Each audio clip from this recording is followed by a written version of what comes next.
Everyone, welcome to another episode of Campus Conversations, the Shawnee Community College podcast. Last time we had a couple of basketball players with us, and this week we are talking to some softball players. Alyssa Aikins from Bardwell, Kentucky. No, I got that reversed. Okay. Carlisle County. Well, Arlington, it's the city. She's from the same place. Oh, okay. So, and Lily Shehorn from Bardwell. Did you guys go to high school together? Okay, and you're both freshmen on the softball team this year. Yep. So, start us off and tell me why, Alyssa, why did you decide to come to Shawnee Community College? Well, I didn't really plan to play softball, but I was kind of just seeing how things went, and Kyle called our high school coach. Yeah. He called our high school coach and was just like, "Hey, are there any girls interested?" So he could scout us out, look at us, recruit us, whatever. And so I put my name down just for fun to see what happened. And then in July, on my way to a travel ball tournament, he called, asked, and that was kind of the commitment phase. So now I can remember, with my kids, my son played baseball. Travel ball was a big thing. But I was reading on your Shawnee bio, you didn't start playing until you were 11. So is that a late start for your teammates? Compared to her, yeah. So whenever I was 9 or 10, I moved in with my aunt and uncle, and I live with them, and he has coached softball since their older two daughters were little. So that's where I was introduced, started, and just grown from there. So. And what was it about softball that you liked? It just kind of somewhere to let go and just have fun and be with the girls and focus on something other than school and family and everything else. So. Alrighty, and Lily, when did you start playing softball? Probably when I was 5. Okay. Yeah. And you play second base, is that right? Yes. Have you always been in that position? No, I used to play shortstop, and then I got moved to third, and then now I play at second. Okay.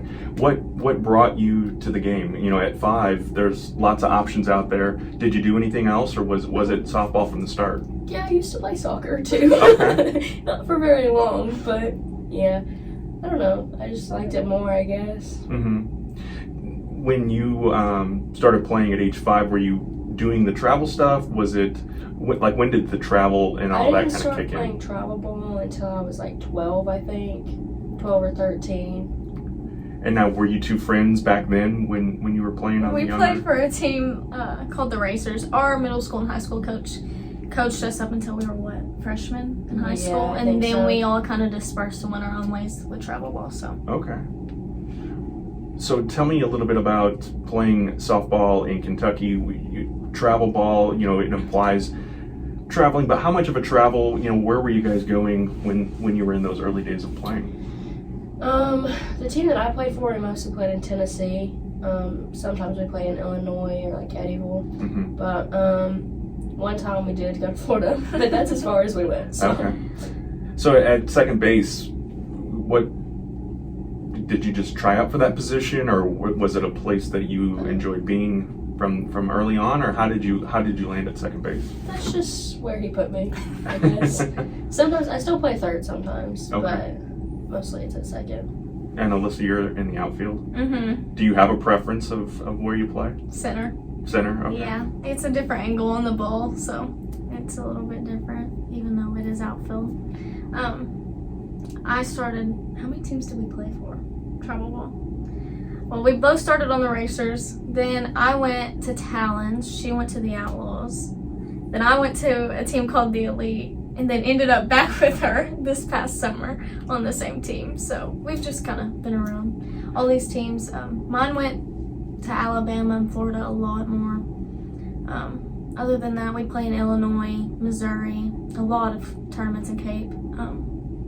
Tennessee was rare, but what are the challenges of playing softball? It's obviously most of the time it's an outdoor sport. I don't know, you guys may have had some indoor tournaments along the way, but a day like today, it's kind of, the weather's warm for February, but it's also going to rain and get cold again. So you guys start the season, people think spring, but it's you guys are really playing year round, I guess, huh? Right. It's a month earlier than high school. Their first, Kentucky, at least in Kentucky, their high school season officially starts like practice February, like the second week of February, and we had already started playing games by that time. So it's been a little different starting earlier, and we end earlier too, whereas like in high school, we went from March to June, and then it was over. So I think the weather, we've been lucky compared to last year's team, at least as far as coaches told us. They had a lot of rainouts.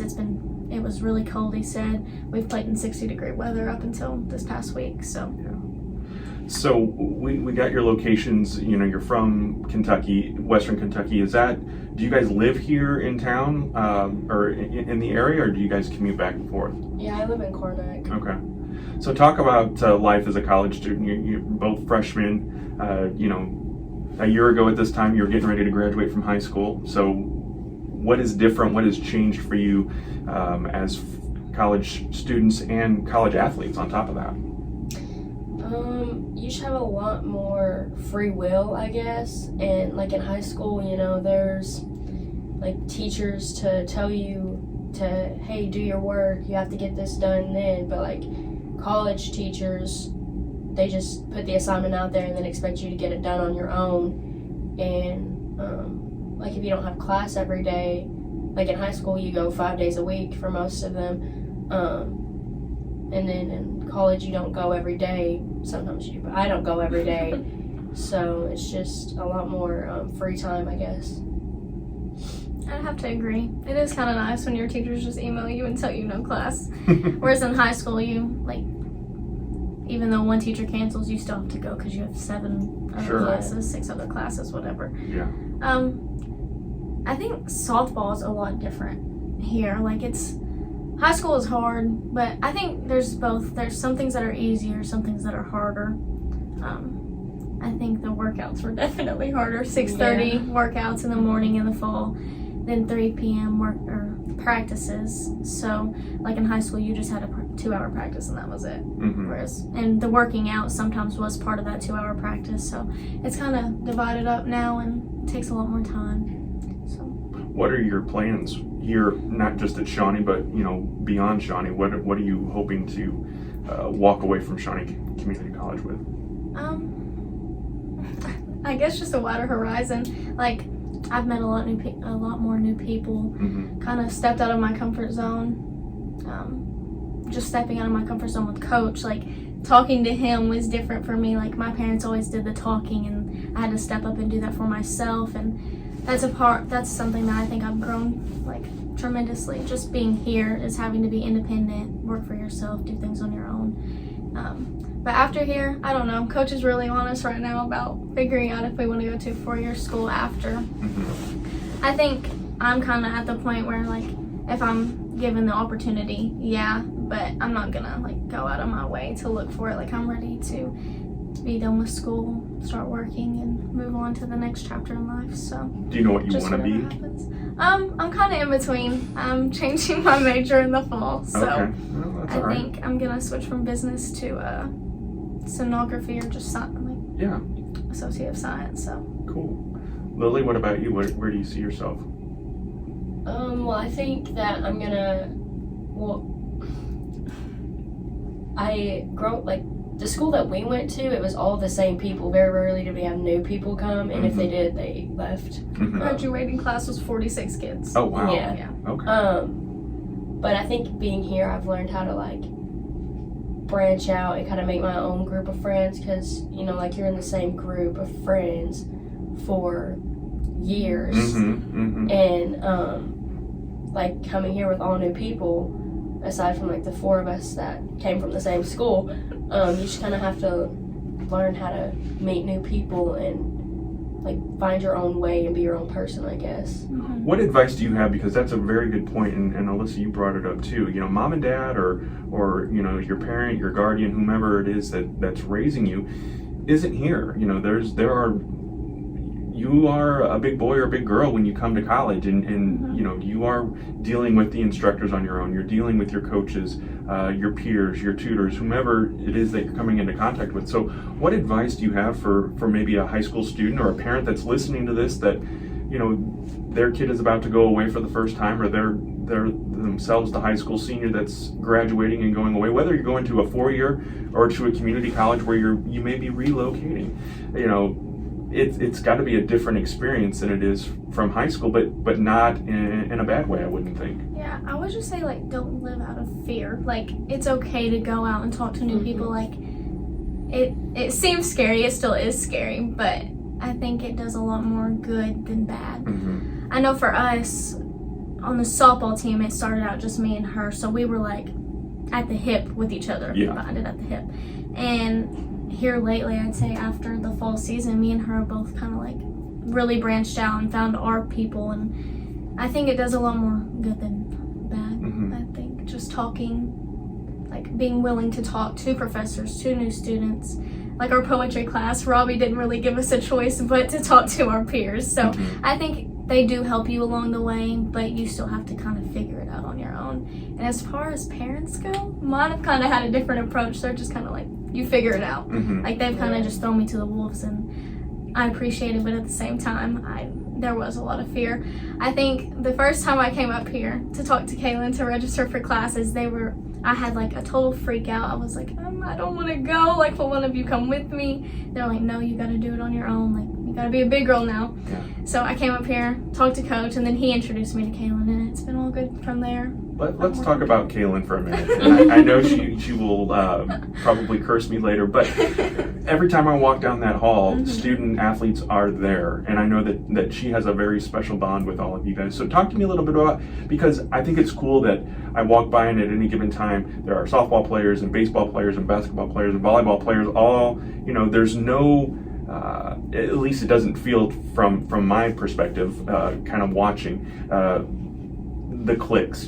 Sometimes at other places you get, the football team all hangs out together, or the cheerleaders all hang out together, or whatever the case may be. But you guys all seem to be one big happy athletics family, and dispel or confirm that viewpoint. I think there's really not an option when you're in there. Like, she's a lot of our, like, she's my comfort person. I know for a lot of other students, like, they can go to her, they trust her. Like, she helps you get through things that are, like, for us, first time, like, learning experiences. So I feel like when you're in there, you kind of, like, don't have a choice but to step out of that comfort zone. My first day here, when I met Coach Sparks, I met one of the first basketball players, Keyshawn. I met him, and I was just like, hi. And it was, like, an awkward interaction, but, like, you don't have an option in there, and I feel like it really does help create strong bonds, like, with other teams, because when you're here with the same people every day, practicing, working out, whatever, it kind of, like, yeah, you want to grow with your team, but you also want to have the college experience and get to know new people and not just be with the same people. But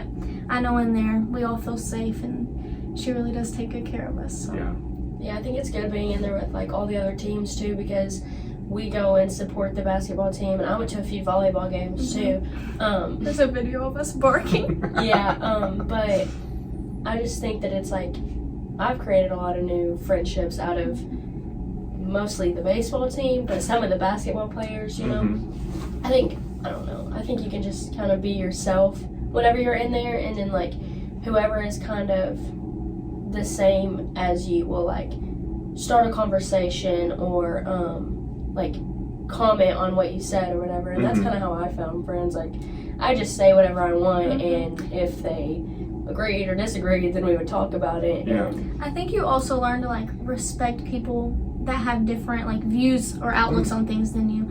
Like, being in there, like, there's people from all over, like Atlanta, Memphis, like all the basketball players, they're from, like, farther out, whereas, like, softball, we're all from right here. Like, the farthest, I think, is Ketzel, and she's 2 hours away. So you kind of just get, like, you get to know how, like, people grew up, and you find, like, a respect for those people and, like, what they've been through, and I feel like that's what really builds the relationships and the foundation for all of us. Probably all of, or at least most of your lives, social media has been there. The internet certainly has, and so how much does social media play a factor? Because, you were talking about how you're in there and you're actually interacting with each other and you're talking to each other, and sometimes you walk around campus and not just students, but faculty and staff included are walking down the hall. I'm guilty of this too. I have my phone on. I'm going through and checking whatever. But you guys are actually in there talking and stuff. But how big of a factor or role is social media, do you think, for today's college student? How much of an influence is it? I overheard some conversations the other day that I think have come rooted from social media, TikTok and other other platforms. I'm not gonna head totally down the rabbit hole, but you guys do play a lot into social media, which I personally, obviously, as the marketing guy, is important, and that is a good thing. I think you can have fun with it. I don't think Sure. social media is always a bad thing. No, not at all. Yeah. Like, there was a couple weeks ago, Ladrika and Zay made a TikTok, and like they just had fun with it. Like, I feel like it gives people like a opportunity to be themselves and like just be goofy and have fun. Like, it's not always like a horrible thing, which I feel like a lot of our parents or family members are like, oh my gosh, you're always on it. Right. But I feel like it can be a good thing. Now, let me ask you this, and this is just more from a professional perspective of trying to figure out, where students are, what they're looking at, when you were in high school, were you looking at colleges? Were you looking at their social medias? What were you doing as a student to prepare for this next step? I don't think either of us really knew we were gonna come, but I do know that like during the Women's College World Series, like softball, our whole we had 8 seniors on our softball team, and we were all so invested, keeping up. Like, we've always, and it's a different experience here than D1. Like, they travel on planes. We have one of our other girls that we graduated with. She's at Morehead State, and so they have study hours of like 8 hours. They're traveling on planes, and like it's weekly things that are different. But I don't know. I just feel like there's 2 different lives, and I feel like looking at like D1 schools through social media is a little different than JUCOs. But I had a friend that I played travel ball with. She goes to Kaskaskia, and getting to hear her experience kind of like calmed me down, because I was like, oh no, it's college. It's like a big different world. And while it is, it's also like we're a smaller school, so it's like a family type thing, like close relationships. You're not like, it's not as big as everybody makes it out to be. But I didn't really have a plan. I was just kind of going with it. I mean, my fallback plan was probably gonna be to go to Murray, but if Coach Smith would have reached out to her, then I probably wouldn't even be here, because she's the one that told me that he was probably gonna text me or call me. I have all the insight. Yeah, but I think I like it here better than I would at Murray, just because it is so much smaller, and like, coming from a small school, it's a change, but it's not that much of a change. So I feel like that was really helpful, and I feel like going to a JUCO can like ease you into going to a 4-year if you do go to a 4-year, or like kind of get you started on the college, like how college actually is, without immediately going to like this massive university with all these people and these teachers that don't even know your name or anything. Because we both took dual credit in high school through Murray and through WKCTC, and it's different than being here in person. Like, communication with professors, like I know here we can actually depend on them to like get back to us and help us, and they want to be involved, whereas like the dual credit classes, I don't think I ever even emailed a professor from Murray. Oh really? Like I just didn't. It's like I said, 2 totally different worlds, like a big university in here, and at the end of the day, I feel like starting JUCO is probably the better decision for me, and I'm glad I did it, because I don't think I would have made it at a big university to start. So this is like you both said, it's a great place to kind of get yourself maybe establish those roots, or build on the foundation that you've already built from high school and what you're planning to do in the future. Lily, I don't mean to embarrass you with this, but I did ask Alyssa her question on the website that says, a fun fact about her, and she started playing softball at age 11, but your fun fact is probably the most interesting one I've seen. You fell off the toilet at age 3 and broke your arm. Yeah. Now, is this something you remember, or is this something that Mom and Dad brought up? No, this is something that I've just been told. Okay. So if the story's not accurate, it's not my fault. But they said that I was, potty training, and I had a stool for whenever I got done, so I could not fall off the toilet, I guess. and they said that I stood on the stool and it just slid right out from under me, and I just fell through the door. She's very clumsy. She's on the ground a lot. We've already had 2 instances on the ball field. Her leg, she looks like she literally got attacked or something. Yeah. She Wow. laid over second base to not allow the girl to get on it. She's very clumsy. She's also broken her foot with a chair. Oh, wow. And I dropped a chair on it. Like as an adult or as a... It was last year. Okay. Wow. All right. Well, you gotta be careful out there. Yeah. What do you ladies like to do besides, obviously playing softball, working out, preparing for that is a big part of both of your lives. But beyond that, what are you guys doing? What are you into? What other sports do you like?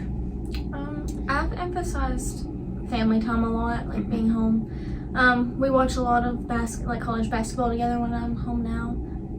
That's really, I don't... You ready for March Madness then? Yes, I am. Yeah. There's not a lot outside of softball that I feel like either of us really do other than see friends and family. It's just always been our lives, so I don't know. I mean, I don't know. It just kind of depends. Sometimes me and my dad throw the football. Sometimes me and my sister play volleyball. We play volleyball a lot, actually, whenever it's warm outside. I don't really watch sports other than college softball. Sometimes we go to the lake and Kentucky Lake or Mm-hmm. okay, yeah, that's nice down there. We love being there.